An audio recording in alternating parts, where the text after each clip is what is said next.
पुत्र, इस रक्षाबंधन एक भाई अपनी बहन से राखी बंधवाने नहीं गया। बहन सुबह से दरवाजे पर बैठी उसका इंतजार करती रही। शाम हो गई, रात हो गई, लेकिन भाई नहीं आया। फिर उस बहन ने जो किया उसे देखकर शायद तुम्हारी आंखें भी नम हो जाएंगी।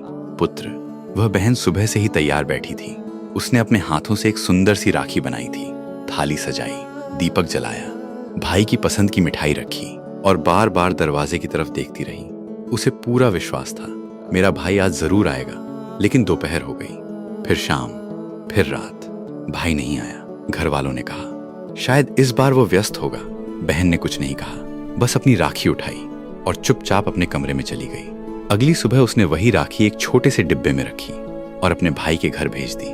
भाई ने डिब्बा खोला, अंदर राखी थी, एक छोटी सी मिठाई थी और एक कागज।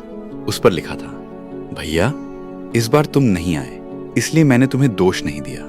मुझे पता है जिंदगी में जिम्मेदारियां बहुत होती हैं, लेकिन एक बात हमेशा याद रखना, जब भी तुम्हें लगे कि दुनिया में तुम्हारा कोई नहीं है, अपनी कलाई देख लेना। तुम्हारी बहन की राखी तुम्हें याद दिलाएगी कि कोई है जो तुम्हारे लिए आज भी वही दुआ करता है जो बचपन में करती थी। पुत्र, वह भाई कुछ देर तक उस कागज को देखता रहा। फिर उसकी आंखों से आंसू निकल पड़े, क्योंकि उसे अचानक याद आया जब वह छोटा था तो यही बहन उसकी छोटी छोटी गलतियों पर भी उसका साथ देती थी। जब वह स्कूल से डरकर लौटता था तो बहन उसके पास बैठती थी। जब उसे चोट लगती थी तो सबसे पहले वही उसके पास दौड़ती थी। समय बीत गया, भाई बड़ा हो गया, जिम्मेदारियां बढ़ गईं, लेकिन बहन का इंतजार वहीं का वहीं रह गया। पुत्र, रक्षाबंधन केवल राखी बांधने का दिन नहीं है, यह उस रिश्ते को याद करने का दिन है जिसमें बचपन की कितनी ही लड़ाइयां थीं, लेकिन दिल में कभी दूरी नहीं थी। इसलिए अगर तुम्हारी बहन आज तुम्हारे पास है तो उसके लिए केवल महंगा उपहार मत ले जाना।